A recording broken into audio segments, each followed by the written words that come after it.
welcome to the Home Assistant Podcast. My name is Rohan, and as usual, I'm joined with my friend Phil. Hey, Phil. Hey, how you going? Good. And today we're joined by Achim. How are you, man? I'm fine. Thanks for having me, Rohan. Of course. And this podcast is sponsored by Home Assistant Cloud by Nabukasa. For a small monthly fee, you'll unlock powerful features like secure, effortless access to your system from anywhere, your choice of voice assistants, offsite backups, and more. All configurable from the UI. No YAML needed or anything like that. It also supports the development of Home Assistant, ESPHome, and other Open Home Foundation projects.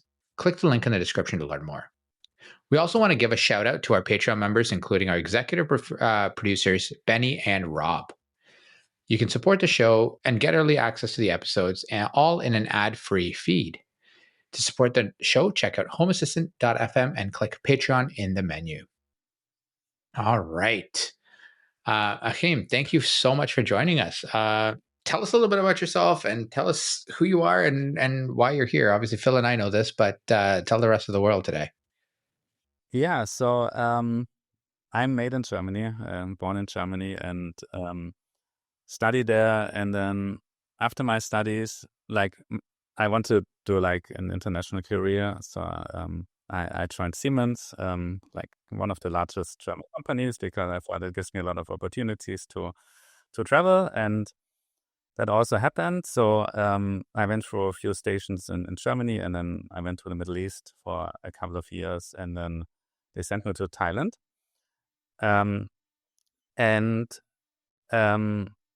In Thailand, actually, one of my kids was also then actually 1 year old when we came to Thailand.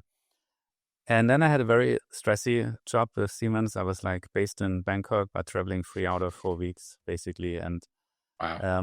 when my kids were like just kind of leaving primary school, I felt I don't want them to call me uncle, So I said, okay, let's have a break. So we moved to Northern Thailand because there was a really nice school for them. And, like with the sabbatical, I was flexible. And then the so-called burning season hit. Okay, so Northern Thailand has 5 seasons, not 4 seasons. And the burning season is, you probably can already imagine, it's like there are a lot of wildfires. It's very dry during that time. It's not only wildfires, it's also like farmers burn their farming residuals from like rice fields and Right. these kind of things. And I was volunteering at my children's school at that time. I was always like, my background is actually finance, but I was always playing around with electronics and a teenager basically. So I was giving robotic classes at the school. I was also parents president, just kind of just trying to do something else from a corporate job. And and then in 2019, it really hit hard, the burning season. It was really, really bad. Even today, people still remember 2019 when you talk to them here.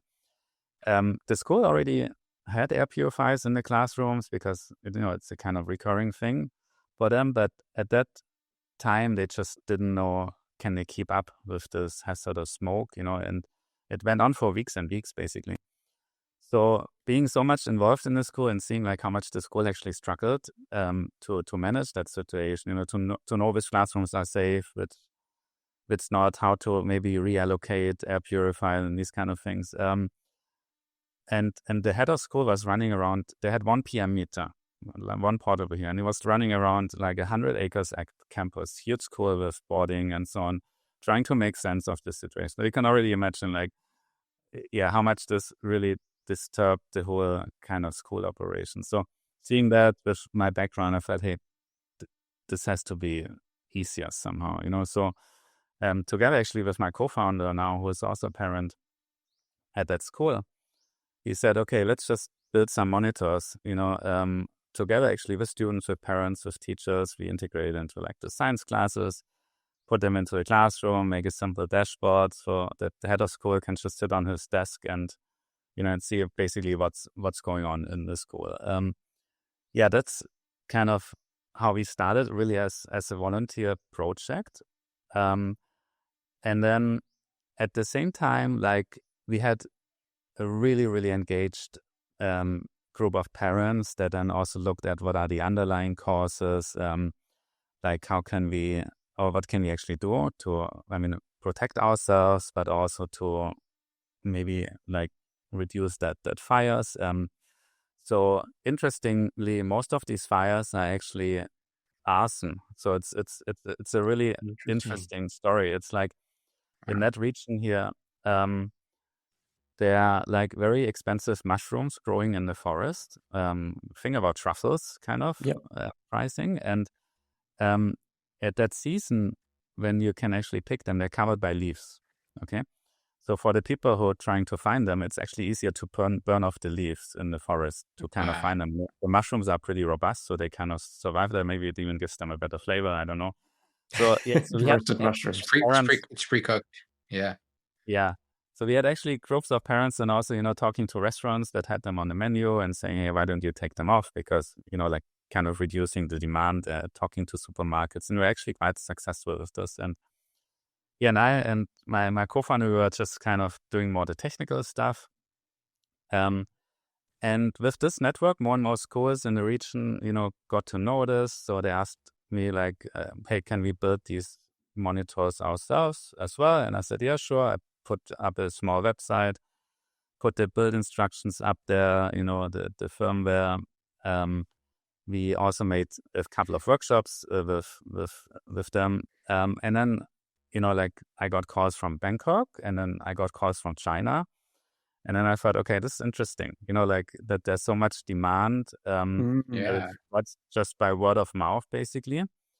And I could also see like, hey, I can have a massive impact with this. When you work with Siemens, like I'm not sure now, at that time they had like 300,000 employees worldwide. Okay. So Wow.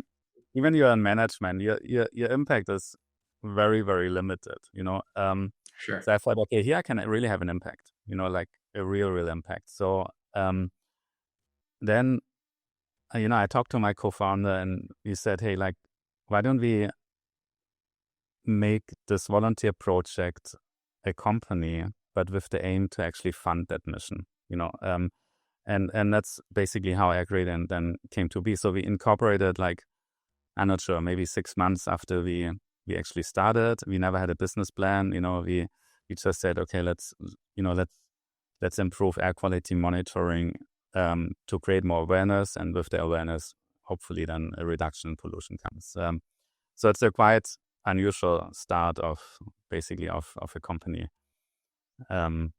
What's still interesting today, like if I talk to people, typically after 5 minutes they ask me, are you actually an NGO? Are you a company? Like, because it's just a very blurry line. But we are very clear that we are a private entity, we are for profit, because we need to generate that income to then support also like our open source mission and all the community projects we do. So it's a bit like we are funding ourselves,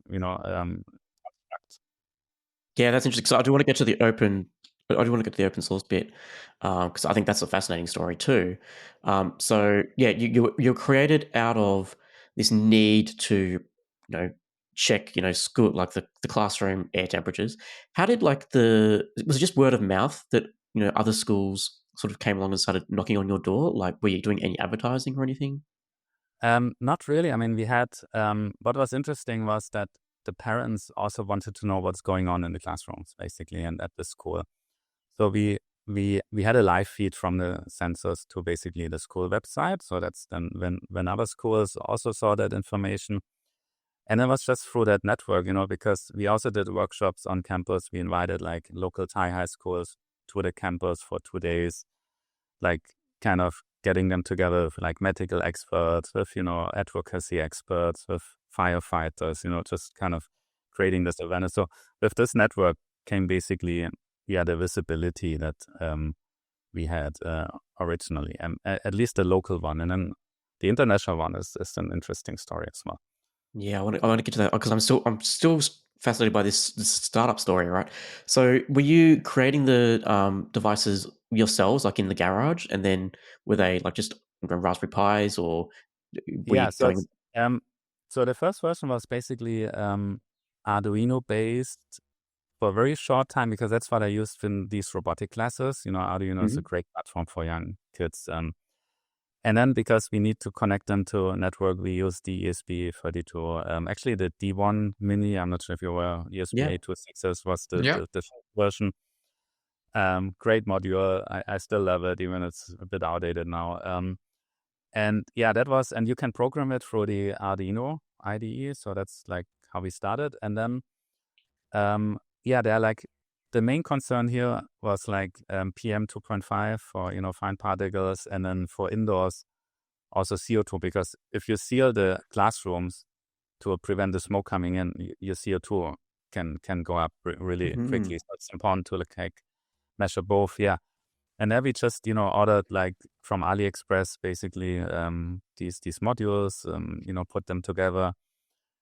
It's not really, that part is not really difficult to get the data out. And then my co-founder was more on the software side, dashboard, like setting up a small MOS server and database basically. Nice. Interesting. So that makes sense. You got the hardware piece, you got the software piece. Two, you guys put your heads together and come up with a product which you then open sourced and So, and open source is just because, like so many people wanted it. We started as a volunteer project, just put it out. And then I think another really important aspect was also like, the community in the school that we had, that really had, like, we had a demand from day one. It was not like a toy project where we just thought, okay, let's do something. There was a real, basically, health reason in the end, PM 2.5 is so hazardous to your body, so there was this real need basically. And I think that made just like everything fall into place somehow, you can also say it's right time, right place, kind of thing. That is really cool. And I know, just looking at your website too, it's like some of your values kind of follow that too, right? I know you're saying like, it's something that your goal is to make sure it's easy to repair, easy to recycle, that kind of stuff, which is I'm all about. That's huge. That's awesome.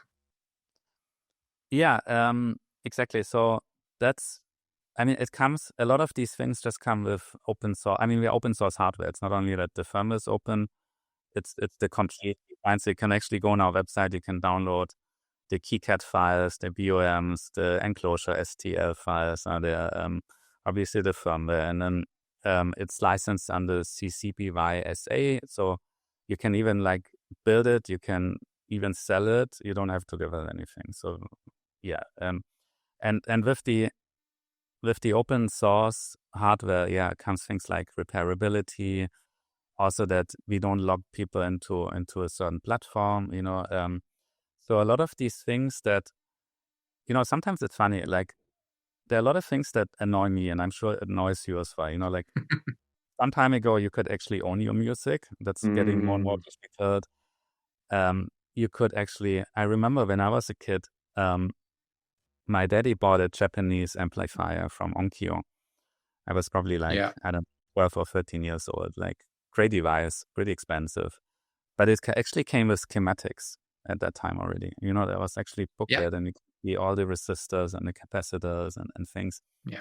And I found it very fascinating. That at that time, I didn't really understand how it works, but it was just fascinating to see these things. And in a way, even it was probably not labeled as open source hardware, but it allowed you to actually repair these devices. And I still remember one of my uncles is a physics professor, and sometimes we went to him if something didn't work, and he said, okay, there's a cap broken, and then just kind of solder a new item in, and the thing worked again. And I just felt like, sometimes we lose like some of these benefits that we had maybe in the older days somehow.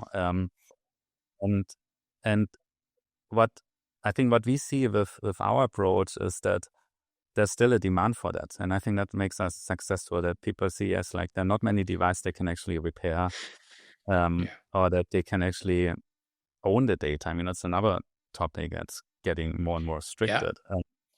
And so, and I think it's just coming, if you open source hardware, like it's just the only way.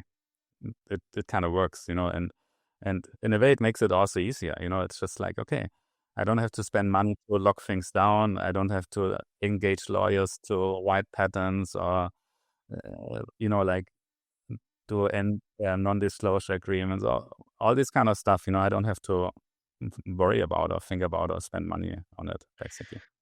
Yeah, Yeah. was it a bit scary though? Like considering that's sort of like the opposite way of a company's run, right? Like it's sort of let's keep our source, right? That's our secret source. That's where our value is in the company. And you sort of said, no, you're not. Let's just give it away essentially for free, right? You're opening it up for everyone. Yeah. Um, No, definitely. And there was actually an interesting aspect that I didn't mention. So when we decided, like, okay, let's build a company around, our first idea was, okay, let's just be like a normal company. So we had this open source kind of monitors up there. At that time, we called it DIY kit, basically. And then for some time, we started developing like a kind of normal proprietary monitor, basically. And we actually started selling it. And then something interesting happened is that people asked more about the open source thing than the kind of proprietary. We also didn't really like it too much, as founders. We felt like it's actually not the way we want things to be. Even it was like it is still the default thing. And then when the kit, at one time I was then looking at our website, the statistics, which I don't really follow too much, and then I saw that actually the hits that the page with the build instruction get was 5 times more than our kind of proprietary product, and we don't need people to register. They can just download everything they needed at that time to build the monitors themselves. Then I still remember that day, like I went to talk to my co-founder and I said, why don't we go completely open source hardware? No? And luckily I think he had the same feeling. And then I still remember we kind of agreed, okay, this might be the smartest or the dumbest decision, for AirGradient, nothing in between. And I think it turned out to be the smartest. So, it's definitely, there was like this, it's just kind of unknown territory. Not many companies doing that. I'm still struggling a little bit, even today, to understand why exactly it works for us. I think it's a combination of things. I mean, I have an idea, obviously, why it works, but Sure. It's probably a combination of like things that just came together, Yeah. And that's maybe another aspect. What's I think super important in this context is that I call it authenticity. That I think people know if, let's say when it comes to greenwashing or things like, I mean, people relatively quickly see if something is real or fake, And for us, just was, the way we started with the school, with like as a volunteer project, with really having this massive like hazard of air pollution.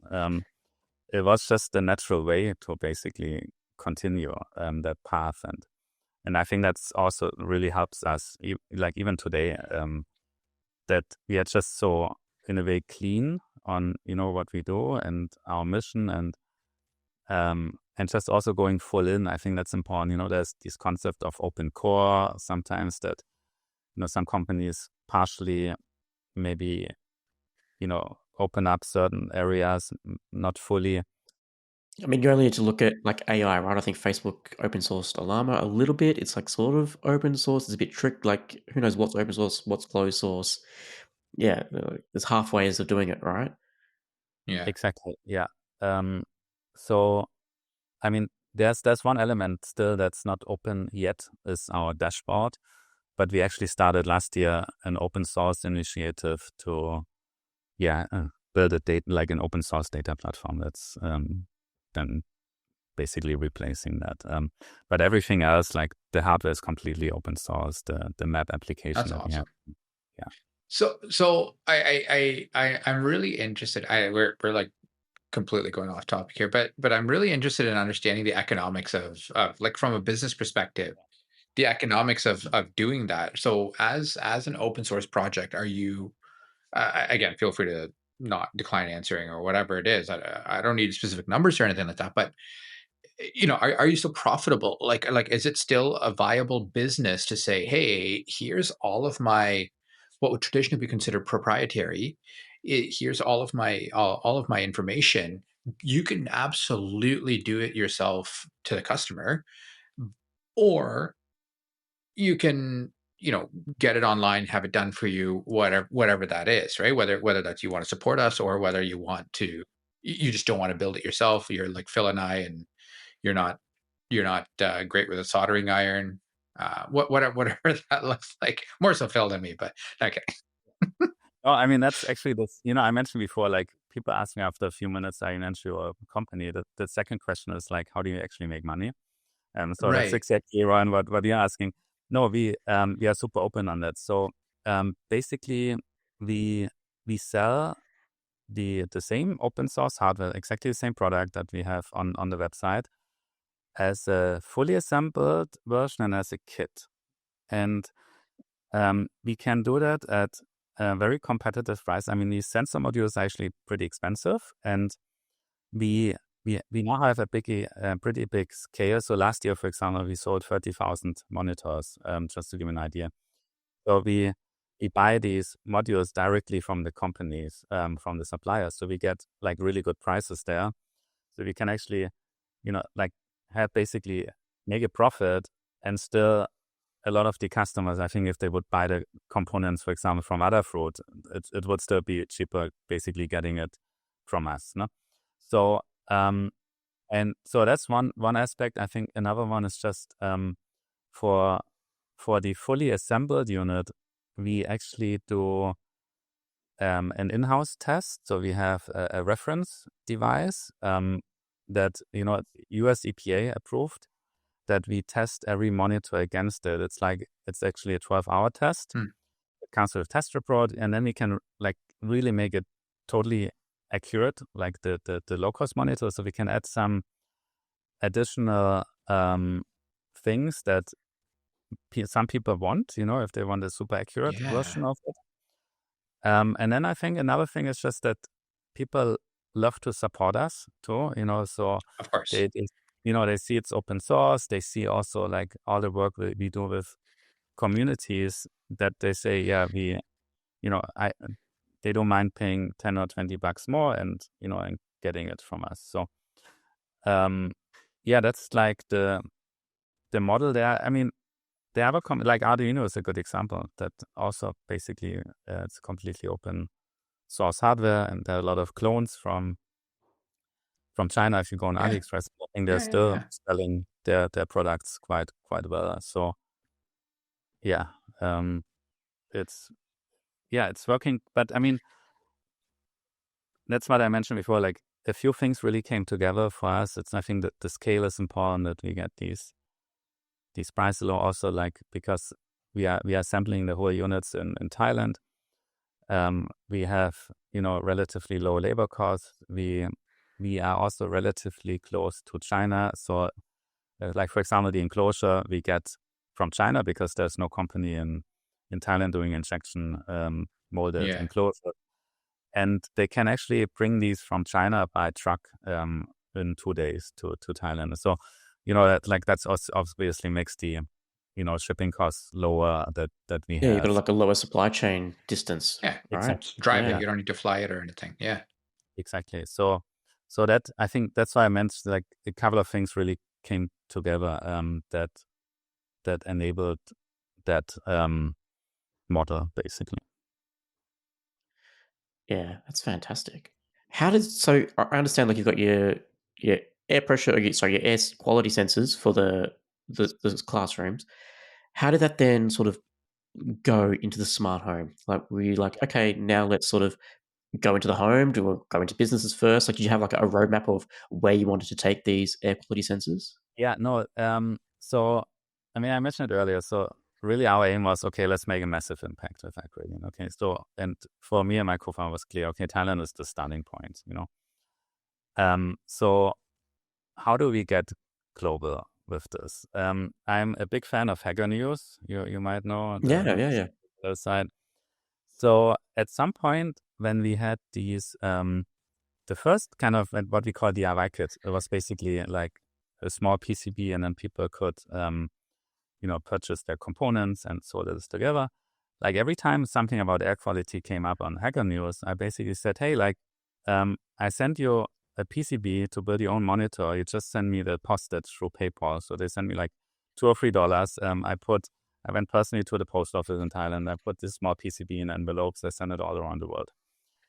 One of the guys who got it was Chef Geerling. So you might know him. He has a pretty big YouTube channel.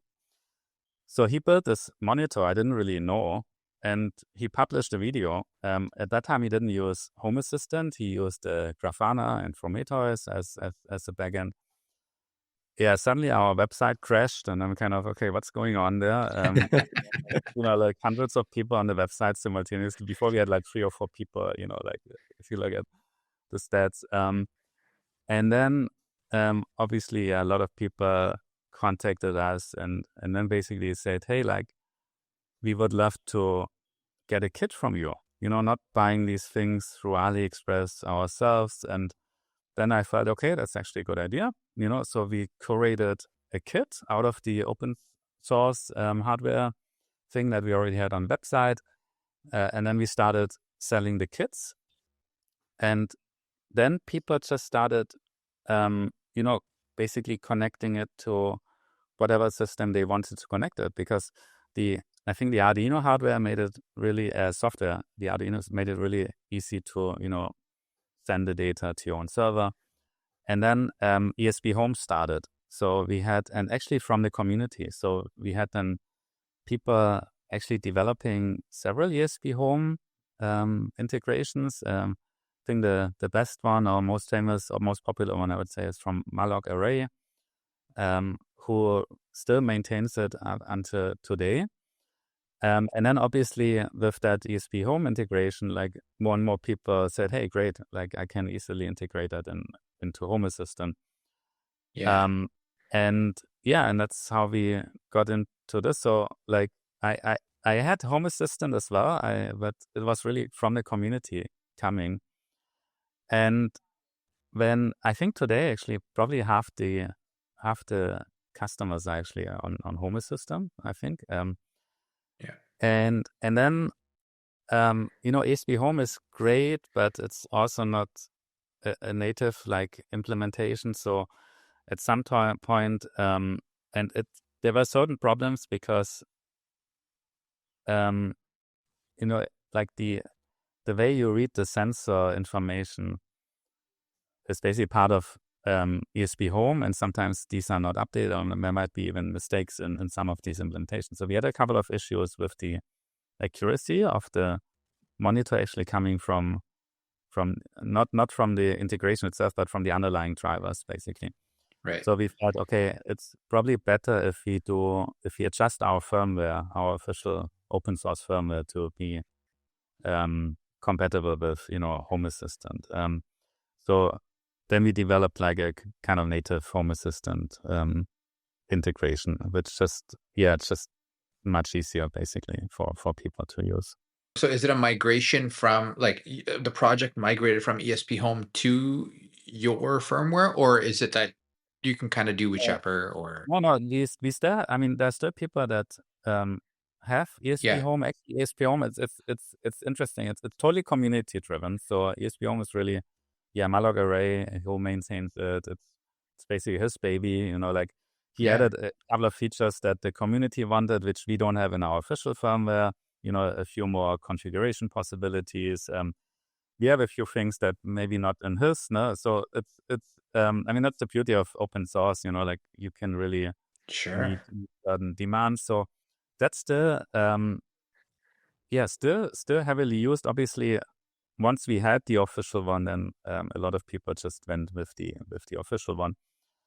But I think there's a place for both, definitely. So and the official one, actually, we at that time, like our software developer team didn't really have experience with Home Assistant integration, so we Right. reached out to the community, and then Joost Lekkerkerker, who is actually now with the ESPHome Foundation, Yep. he came forward and said, yeah, like, I can help you with this.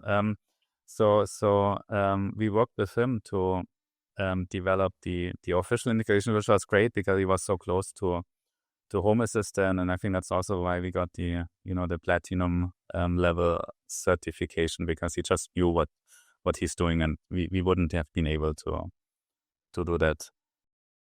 Yeah, like, because you can see now, right? There's other companies that are having to use their own developers because it's all closed source and their internal APIs.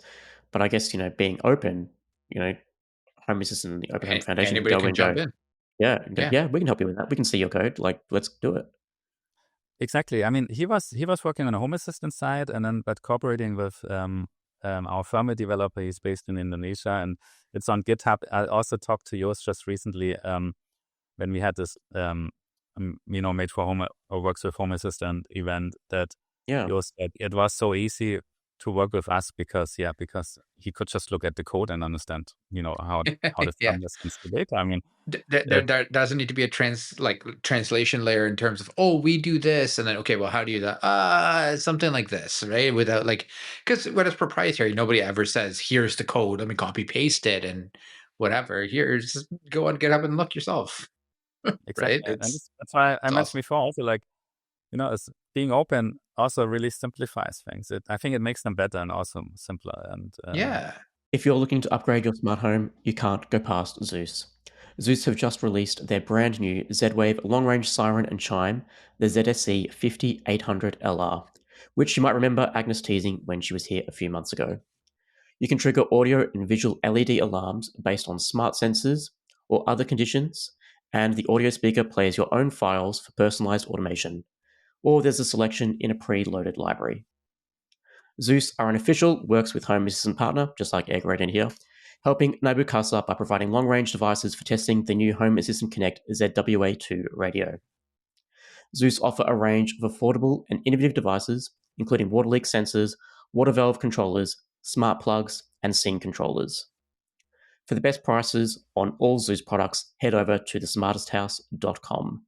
That's thesmartesthouse.com.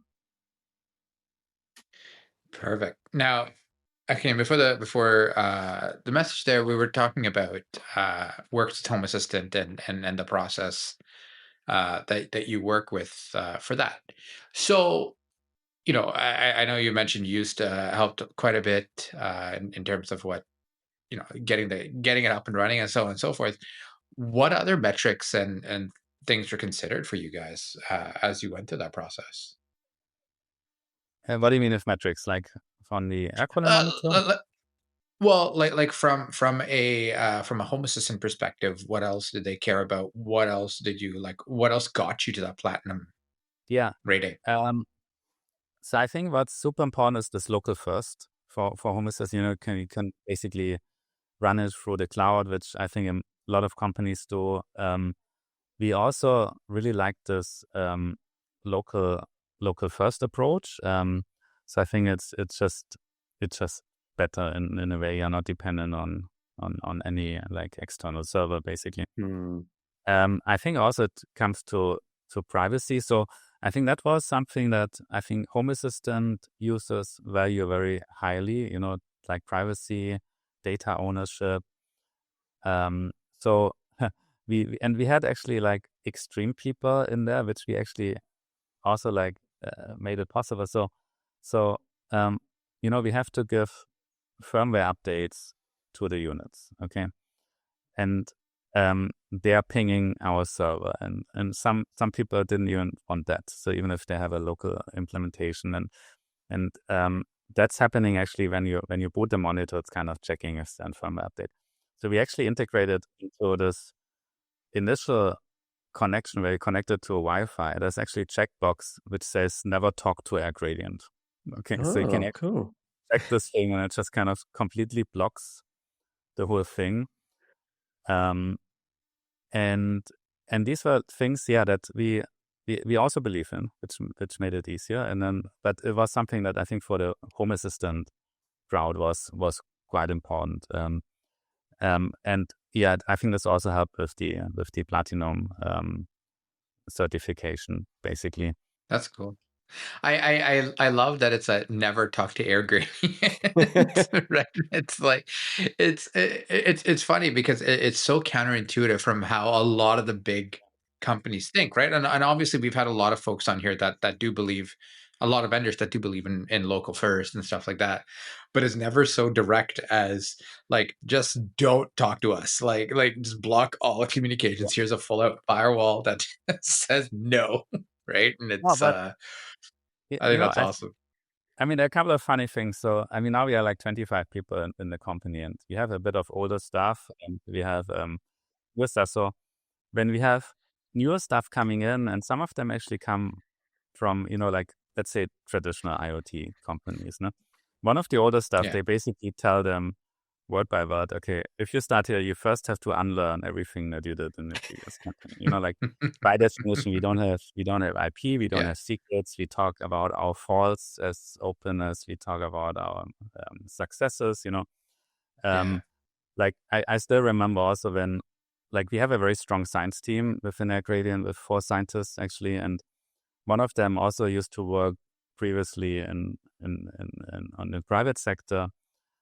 And yeah, on the first day, she asked me, okay, about what can I actually talk with external people? And I asked her, what do you mean? Like, she said, well, in the old companies, everything was secret. Okay, see, so Right. even with her like family and parents, she couldn't really talk what she was doing in her job, no? And I said, well, it's open, everything, like there's no restrictions. And I think that's also really helping us with the credibility that we build up. For And sure. it also goes really beyond just the hardware and the software. It's also really about like, so we do a lot of scientific work, and like we develop like algorithms to make the sensors more accurate. All of this stuff is also on the website, so that people can really make use of that. So I think bottom line, coming back to Rohan, what you said, like kind of how does this thing work? And I think the bottom line is really like, yes, you give away a lot of things, or you share a lot of Yeah. things. I think you, like, at least for us, we get back more than we share. Mm. I think.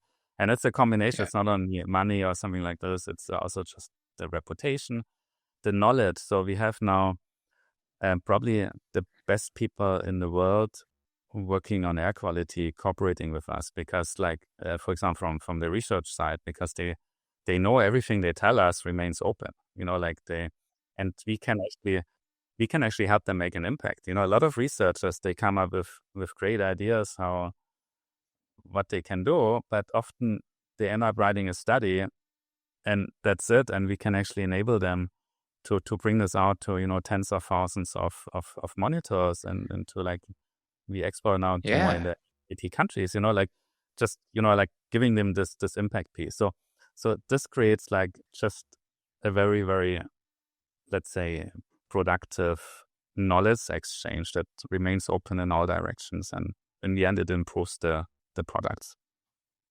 That's so cool. Yeah, that's a really cool. I wish more organizations took that philosophy of, hey, like I can we can all grow together, right? And to say like to your point, I mean, you have 25 employees, you said that. So obviously you're generating enough revenue to pay for 25 people's paychecks every month or whatever, right? And which goes to show that you can still be successful while being open, right? Which I think is super important. And but the nice thing is, to your point, is you can start doing these partnerships almost with academia, right? To say, hey, you've got this cool theory about air quality, whatever, or you've got this thing that you're working on, whatever. It might not be the theory, but whatever you're working on, take that. Why don't we implement that? Let's see how it goes, right? And you're boosting academia, you're boosting research, you're boosting all these folks, and at the same time, you're helping your own product, right? It's not only is it self-serving, it actually serves a bigger purpose, right? And you're helping get that knowledge out and stuff. And personally, I'm a big fan of that, right? So it's Yeah, and it works beautifully. Like we um beginning of the year, we started a project with UNICEF in Laos. So it's a neighboring country from Thailand. And so in the initial discussions we had, basically they came to us because we open source. Okay. And then the interesting thing was that so we deployed 160 outdoor monitors all across the country.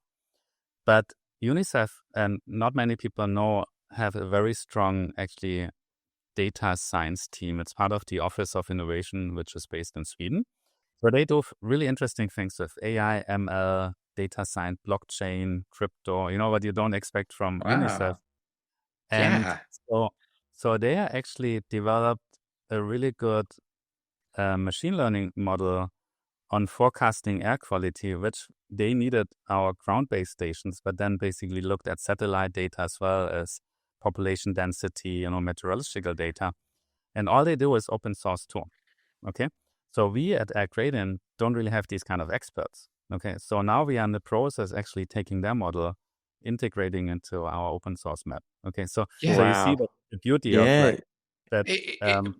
Yeah, Right. it just fits together. And this is hopefully, I hope other companies will see that benefits. We are quite open on our model and replicate it, because I think other companies can be successful as well, like with a similar model.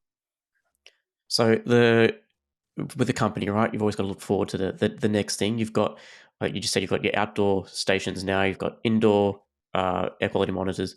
What's on the horizon for AirGradient? Have you got like more products that you want to release? Like, where are you hoping to get to in 5 years, 10 years? Yeah. So I mean, we are working on a couple of things in parallel. One is we want to update the indoor monitor, like especially around like maybe giving it a larger display, where you could potentially also control your smart home with it, potentially. Cool, yeah. So this is one idea where we just we get a lot of samples right now into the factory to test things out. A lot of people ask us about a portable monitor, something you can put on your backpack to see, like, right. you make a bike ride, to see what's the exposure there. This is something we are looking into. We started a very big project, not so much on the hardware side, but really on like how can we communicate air quality better to the people and make them aware of of the dangers. How can we also encourage like a more pollution-friendly behavior?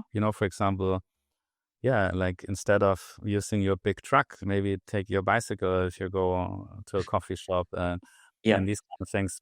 Because in the end, like I mean, if you see how we started, it's like I'm not happy if I sold many monitors. I'm happy if I see they improve the air quality. So it's super important for us and that's actually where it's probably the toughest part. Like how can you get from data to behavior change? Because that's what we need. We need less people burning the forests and the rice fields and these kind of things. So there's a lot of work we are doing, and we call it Greener Advocates Program, which we launched last year, where we try to like now develop actually mobile apps localized in all kinds of languages, where we try to leverage that data to really make a change in the end. So lots of things we are working on. At the same time, we are looking also to measure more pollutants, which is a lot more difficult than like PM and CO2, which we had primarily.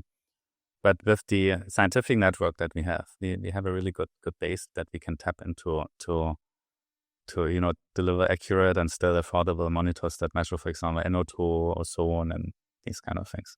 Mm-hmm. What does that feedback loop look like? Like if you've got customers that are using your products, are you in regular contact with them? You've got like a community forum or a Discord where people are talking back to you and saying, hey, this would be cool to implement, or how do I do this?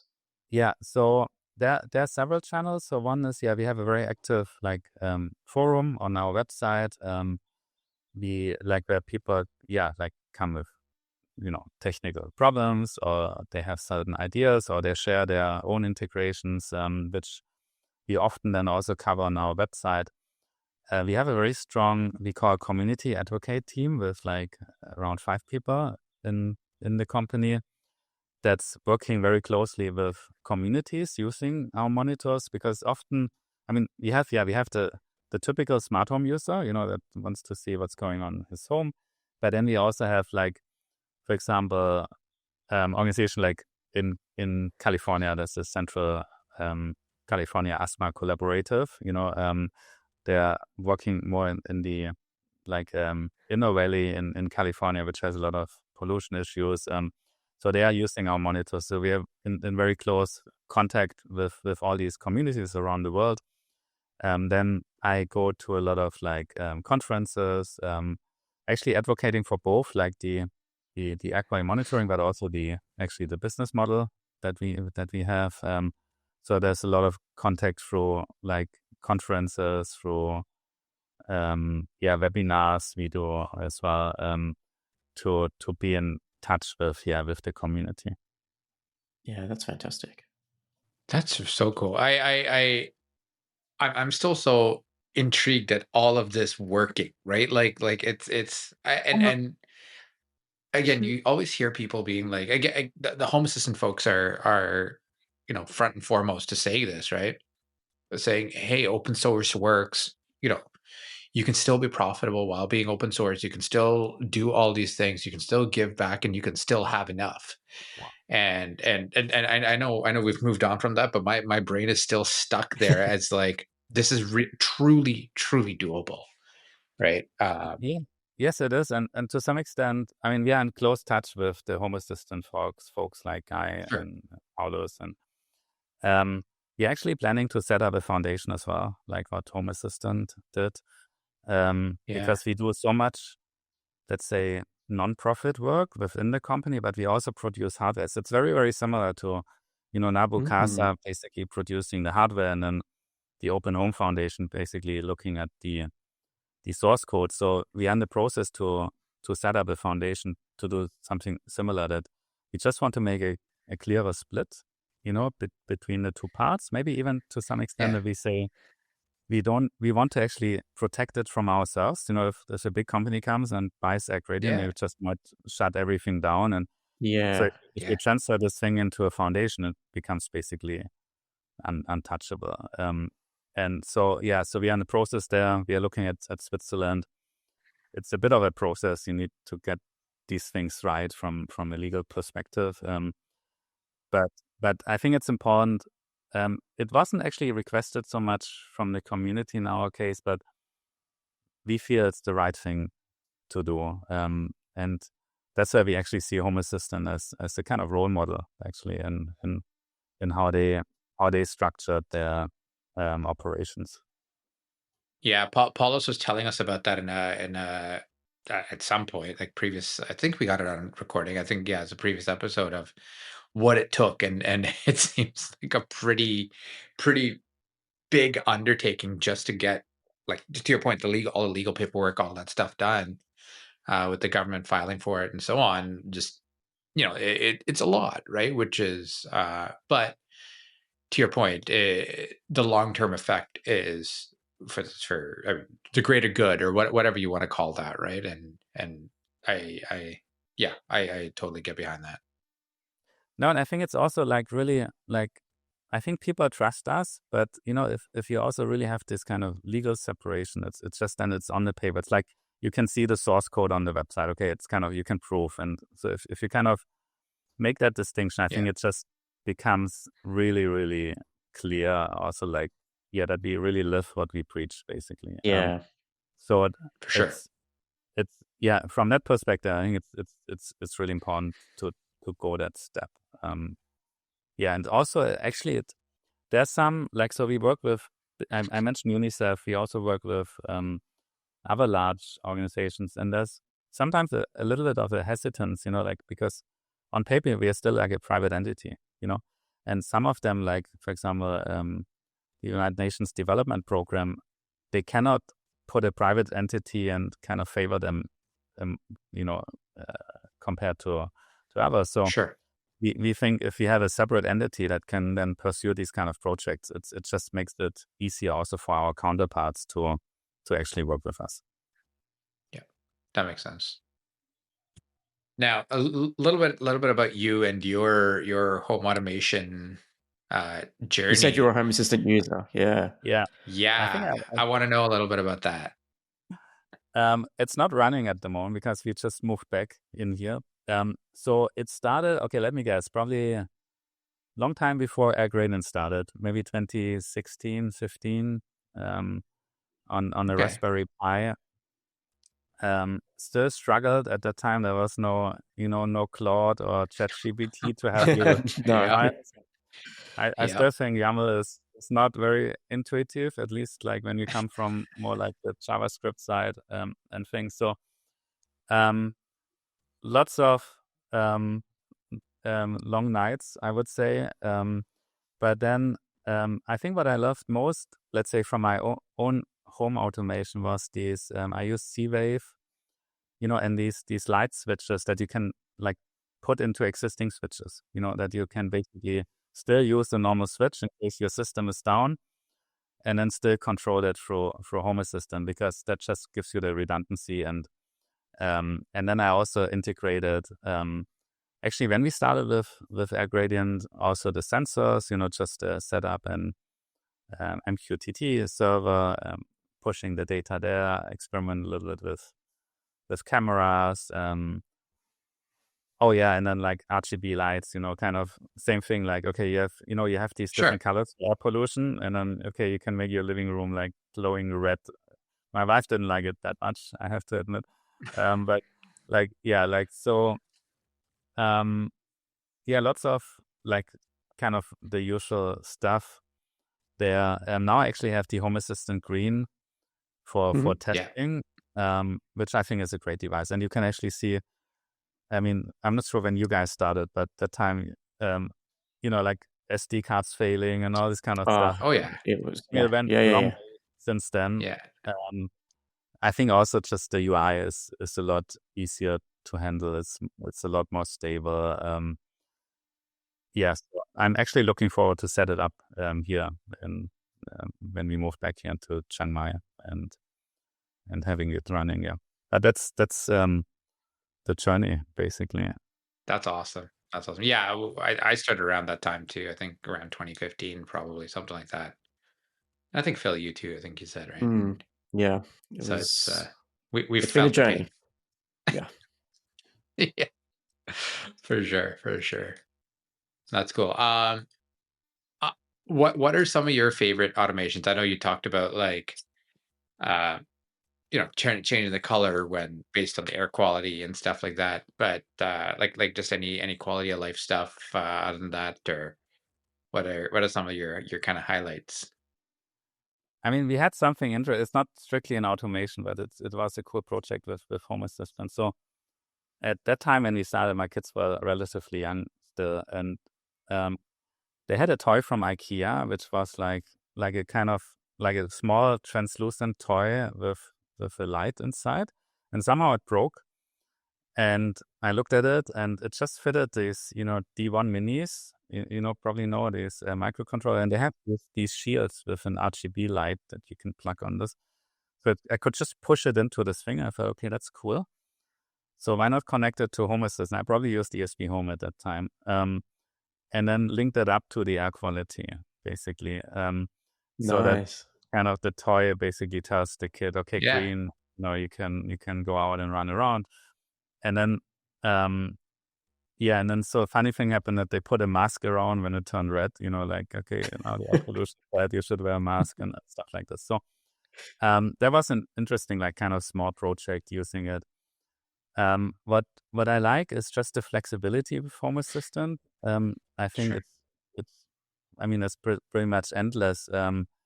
Also doing like certain sequences or grouping lights together. That was, it's often the small things that are actually the most useful automations. Where I had more troubles Yeah. was with this. I'm not sure if you guys managed that well. When you have this GPS and you drive towards your house and then you want to switch on the lights. The At proximity least, sensor. exactly. At least Yeah.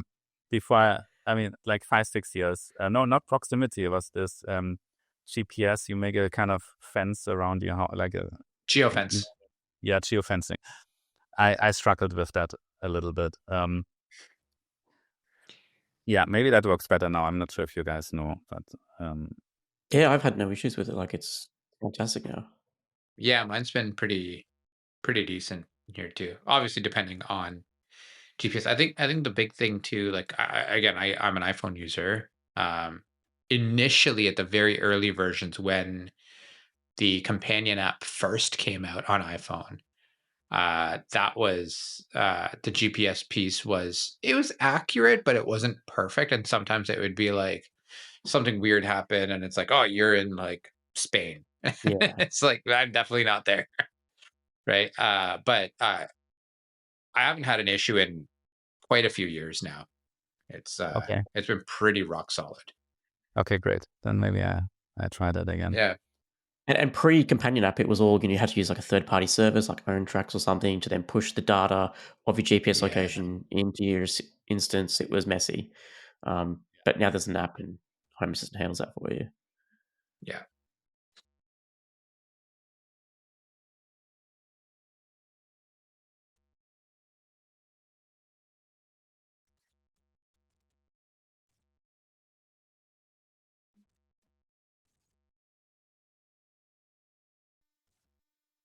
Yeah.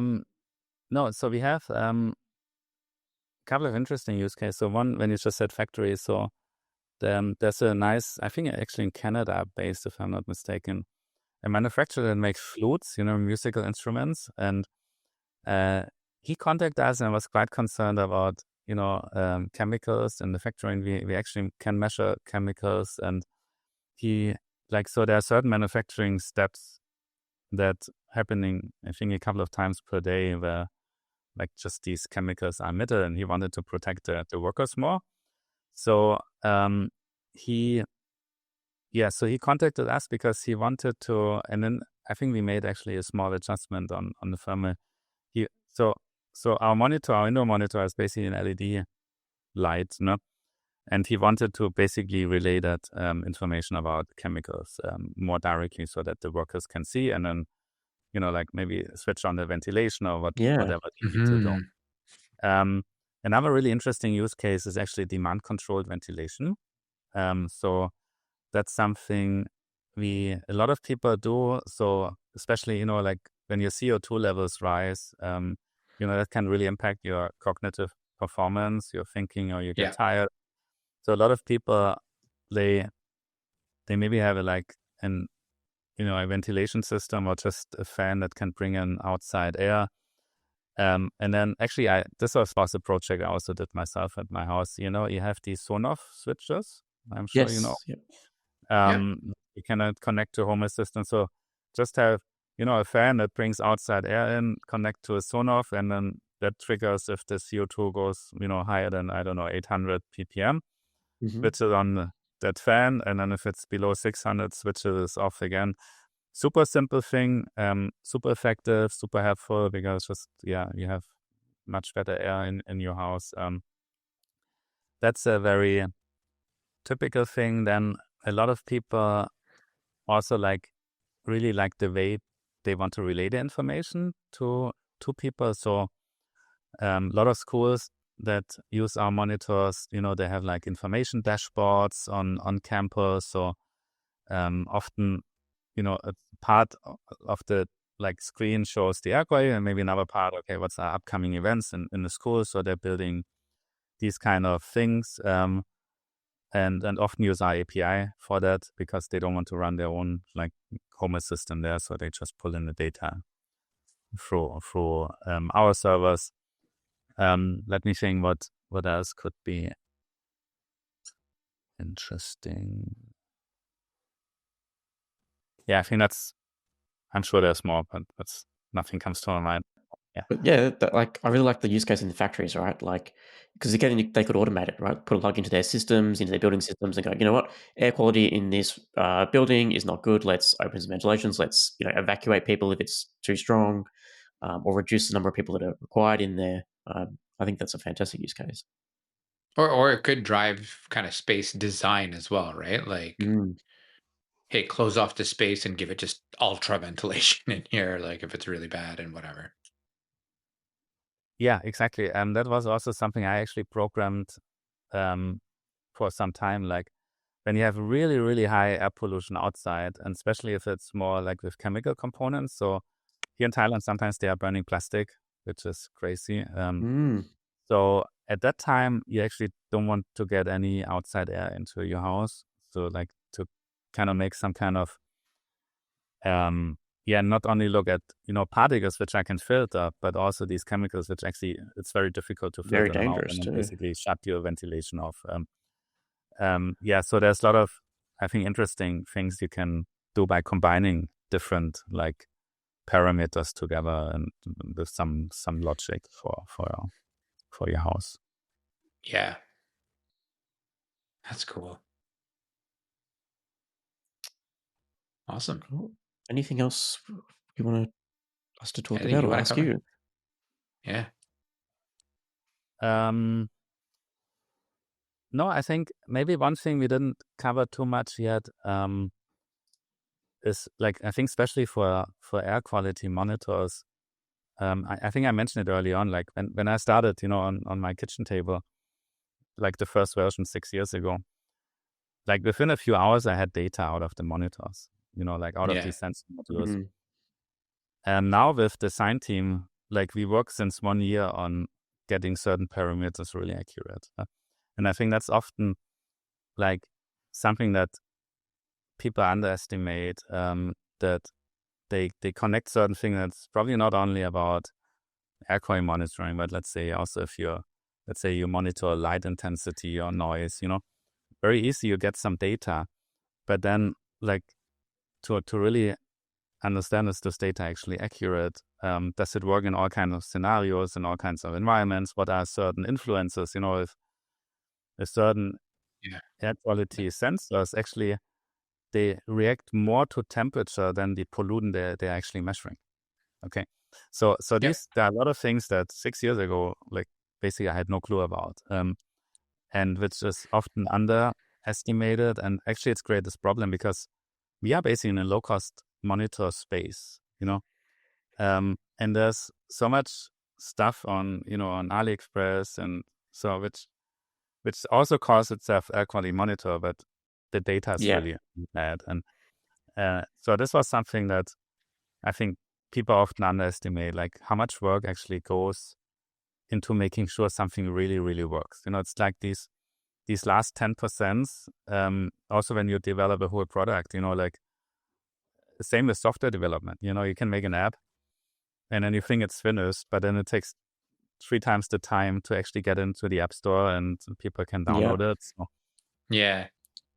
Yeah, there's all the calibration and making sure, it does what it says on the tin, right? Like, so when I look back at like what, let's say the last 6 years, on what kind of things you work, I think that took probably the largest part, like really making sure these things work really well in all kinds of scenarios, and also understanding when they don't work well, and then also like communicating that to the customer. So for example, very practical, so we have a relatively small outdoor monitor, okay, and because you have to kind of rain protected, weather protected, there cannot be a good ventilation just by definition, because you can only open it at the bottom. So there's a temperature sensor inside, okay, and obviously it's affected by sunshine, shadow, all kinds of things. And For sure. we analyzed I think 300,000 data points to develop like algorithms, which are also public and open on our website. But still, it was difficult to really cover all scenarios. And now when you go on our website, there's actually an asterisk which says like it might not be suitable for ambient temperature measurement, so really also then making public where we feel this device is not good enough. Better buy a weather station if you want to have accurate quality monitoring. So a lot is really like, and the funny part is like, we talk with a lot of our suppliers, and sometimes after the calls, we feel we know more about their own products than they know themselves, at least people we talk to. So, and we found actually bugs in, I don't want to name specific companies here, but one of Sure. the biggest sensor module manufacturer, because like there was something wrong, which we found out because we tested them for 12 hours, which that company wasn't aware of. But they took us super serious. I mean, that's a good thing if you go into higher volumes, That's nice. and then Yeah. and then they fixed it. So I think that kind of like really understanding your product is super important. Yeah. That's cool. Excellent. Well, Achim, thank you so much for joining us today. This has been super enlightening for me, and I think it's been just really cool understanding the business, how you guys got here, and that whole open source nature of all this too. So thank you so much for joining us.